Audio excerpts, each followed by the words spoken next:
Assalamualaikum warahmatullahi wabarakatuh. Perkenalkan, nama saya Amanda Putri Rahmanita dari Fakultas Peternakan PSDKU Universitas Brawijaya Kediri. Di sini saya akan mereview jurnal untuk tugas mata kuliah mikrobiologi.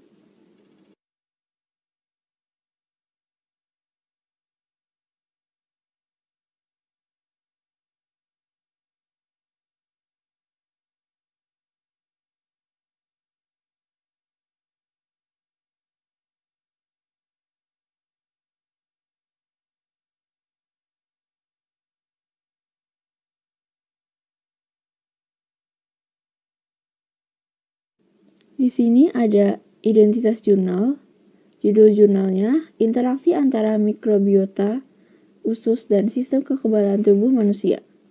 Volume 7, nomor 1, April 2017.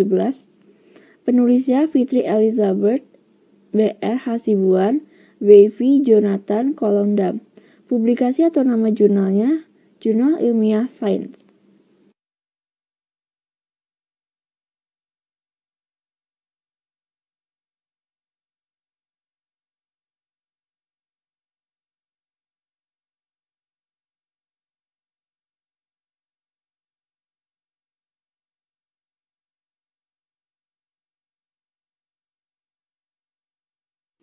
Di sini ada link jurnalnya yang bisa diakses untuk melihat jurnal ini. Diaksesnya pada Jumat 16 April 2021. Reviewer saya sendiri, Amanda Putri Rahmanita.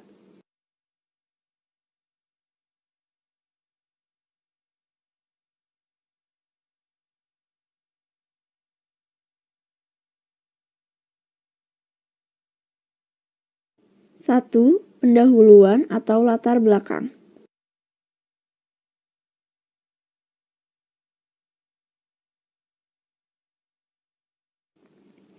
Sistem gastrointestinal manusia adalah rumah dari sebagian besar mikroba seperti mikrobiota usus. Usus manusia memiliki sekitar 100 triliun sel-sel mikrobiota yang terdiri dari 1000 spesies yang berbeda.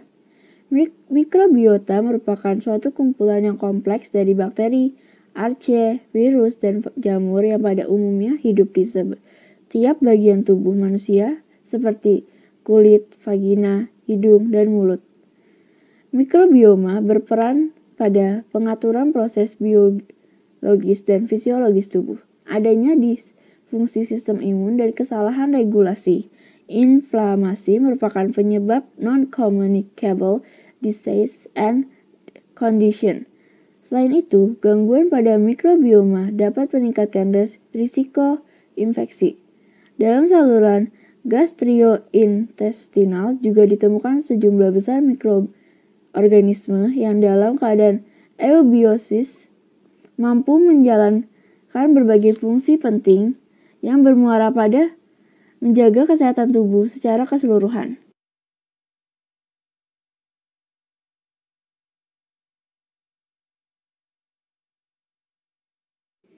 Meskipun banyak dari mikroba ini melaksanakan fungsi yang sangat penting untuk fisiologi inang, mereka tetap menimbulkan ancaman sebagai patogen bagi tubuh. Sistem kekebalan tubuh manusia memainkan peran penting dalam mempertahankan homeostasis dengan mikrobiota, sehingga memastikan bahwa hubungan mutualisme dengan inang dapat dipertahankan. Pada waktu itu, yang bersamaan mikroba dapat membentuk sistem kekebalan tubuh manusia.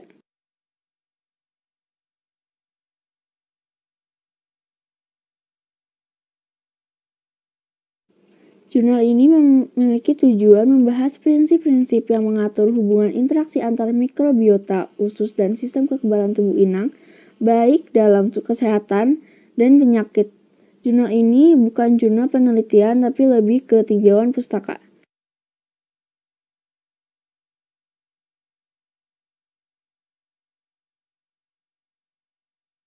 Dua, mikrobiota di awal perkembangan.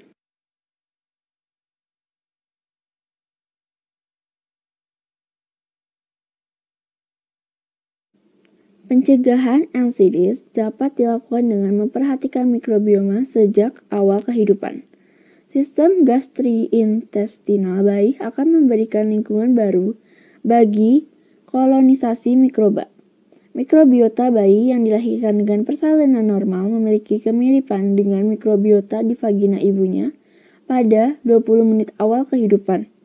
Spesies mikrobiota yang ditemukan ialah Lactobacillus sp dan Prevotella sp.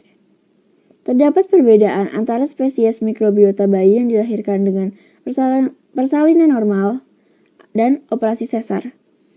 Mikrobiota pada bayi yang dilahirkan secara sesar yaitu Clostridium sp, Staphylococcus sp, Propionibacterium sp, dan Corynebacterium sp. Mikrobioma di saluran gastrointestinal bayi yang baru lahir akan serupa dengan mikrobioma orang dewasa selama tahun pertama kehidupannya. Seiring dengan bertambahnya usia akan terjadi perubahan mikrobioma karena dipengaruhi oleh ASI, demam, pengenalan terhadap makanan pendamping ASI, dan penggunaan antibiotik. Terdapat perbedaan jenis mikroba pada bayi yang mendapatkan ASI dengan yang mendapatkan susu formula. Perkembangan pada periode perinatal merupakan masa yang penting karena terdapat modifikasi yang mempengaruhi sistem imun dan penyakit yang berhubungan dengan inflamasi. Kolonisasi mikrobioma di mukosa sistem pencernaan, sistem pernapasan, sistem urogenital, dan kulit dipengaruhi oleh waktu pajangan dengan mikrobiota maternal.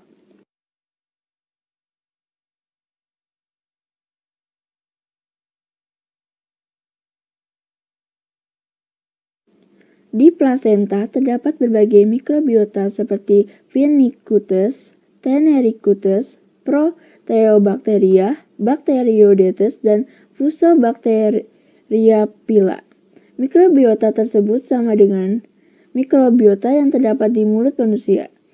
Pada minggu pertama awal kehidupan, kolonisasi mikrobiota di usus dipenuhi oleh Actinobacteria, Proteobacteria, Bacteroidetes, dan Firmicutes. Mikroba yang terdapat di mekonium sama dengan mikroba di cairan amnion karena ketika sistem syaraf janin mulai berkembang, janin dapat menelan cairan amnion. Setiap perubahan makanan diikuti dengan perubahan pada mikrobiota pencernaan dan peningkatan ekspresi gen.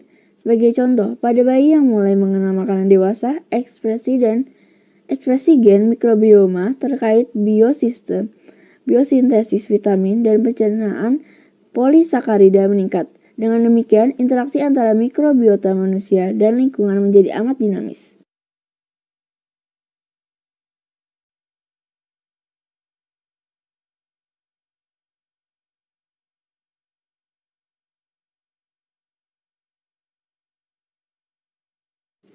Tiga, peran mikrobiota.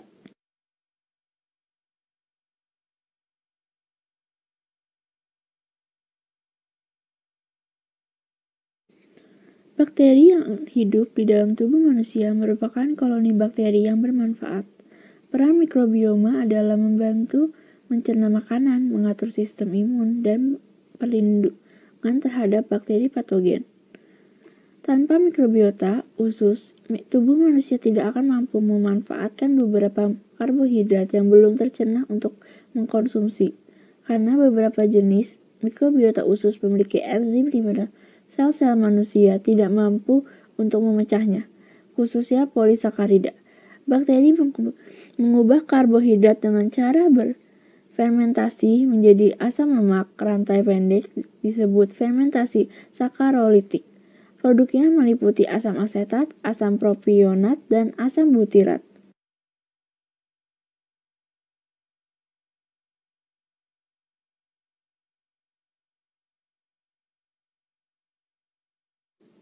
Gas dan asam organik juga diproduksi oleh fermentasi sakarolitik.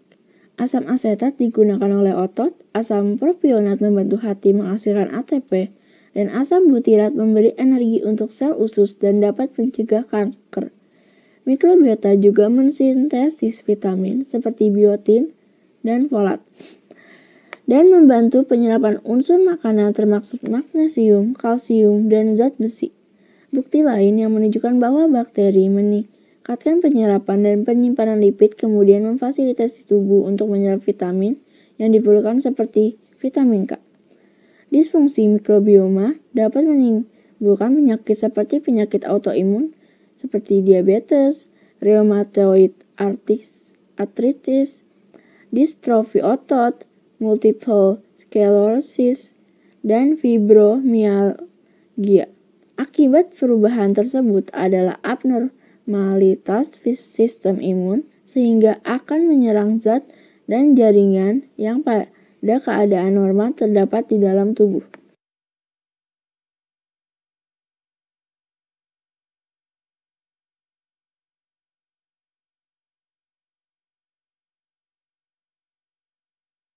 Empat, penghalang usus.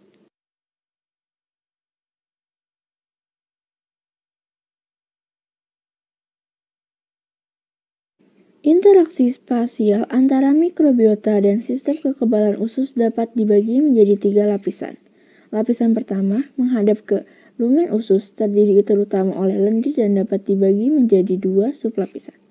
Sublapisan luar itu kurang padat, sangat dijajah oleh mikrobiota, sedangkan lapisan mukosa bagian dalam terdiri dari konsentrasi tinggi antimikroba, bakterisida peptida atau AMP, dan sekretori IgA, khusus untuk mikroorganisme dan menguntungkan.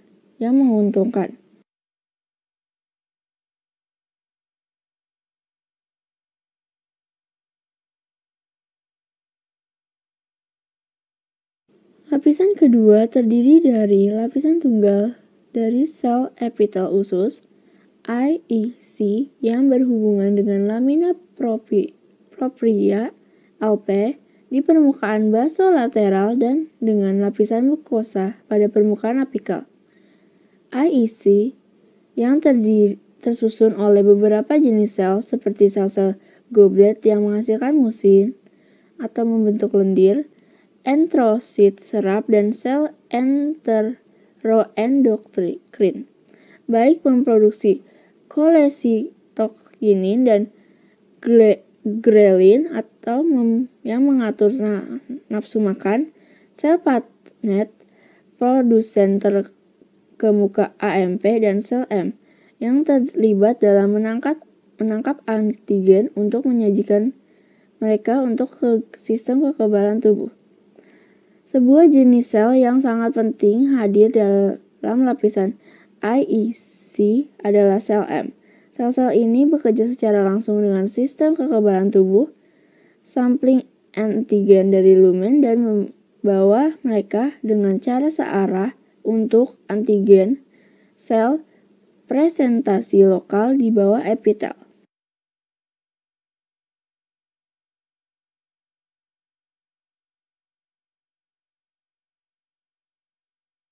Lapisan ketiga di bawah IEC dibentuk oleh lamina propria dan mesenterium, unsur-unsur sistem kekebalan tubuh, good associated lymphoid tissue, GLAT, berada dalam lapisan ini.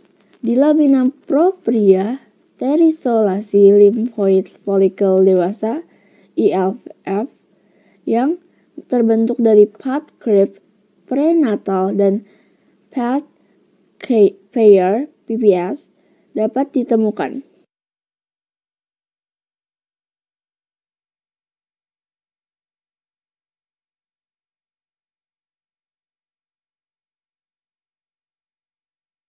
Lima, interaksi mikrobiota dan sistem imun usus.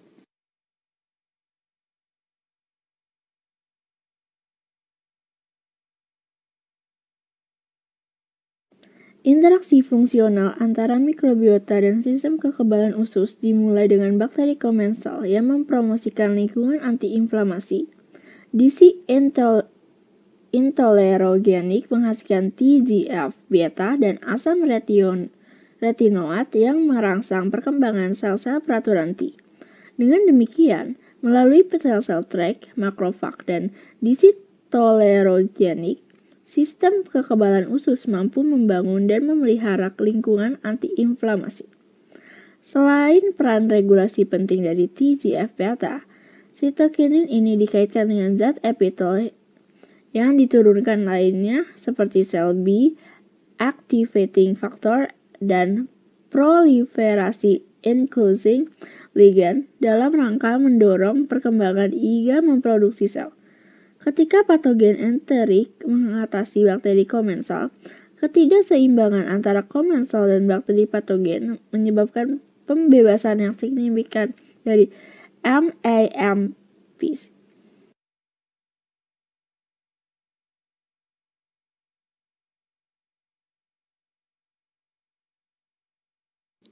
Sitokinin ini merangsang perkembangan efektor CD4 plus T helper satu sel dan sel Th17 yang mengakibatkan peradangan kronis. Molekul ini diproduksi oleh sel Th17 dan oleh sel kekebalan bawaan. Bertindak pada sel-sel epitel usus dengan menginduksi ekspresi beberapa AMP sebagai RAC3 dan beta-RAC3 yang secara langsung mempengaruhi mikrobiota. Meskipun mekanisme yang dijelaskan di atas sudah diketahui dengan pasti dengan didukung berbagai publikasi, banyak aspek dari hubungan mikroba dan sistem kekebalan tubuh yang masih harus dijelaskan. Selain itu, studi terbaru telah menambahkan bukti lebih lanjut yang menunjukkan bagaimana mikrobiota dan sistem kekebalan tubuh dapat berinteraksi untuk mempertahankan homeostasis.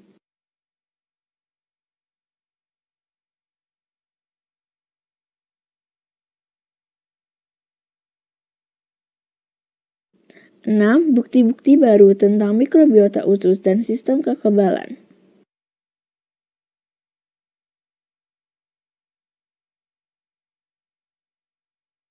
Interaksi ini mungkin terkait dengan menjaga keseimbangan antara mikrobiota usus dan sistem sumbu kekebalan tubuh, baik lokal dan sistemik.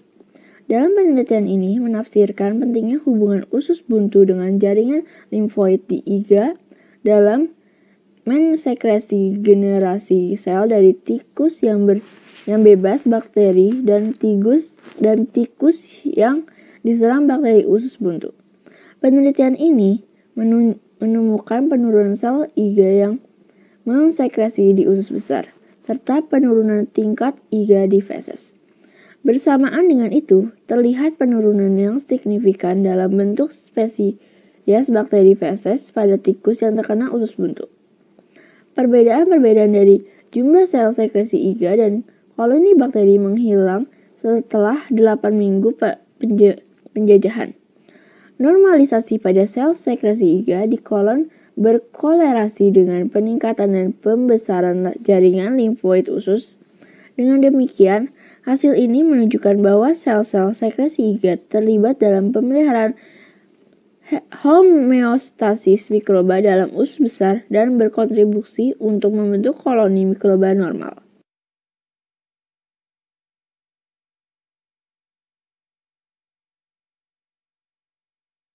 Perubahan fungsi penghalang gastrointestinal yang disebabkan oleh perubahan diet juga dapat mengembangkan endotoksemia. Selama dysbiosis, usus mikrobiota dapat menghasilkan tinggi endotoksin dalam aliran darah yang menyebabkan induksi ringan dan berkesinambungan mediator proinflamasi yang mengakibatkan peradangan sistemik ringan. Bagian inflamasi ini berkontribusi pada perkembangan banyak penyakit manusia termasuk obesitas, diabetes tipe 2, hati, dan penyakit kardiovaskular dan penyakit inflamasi usus.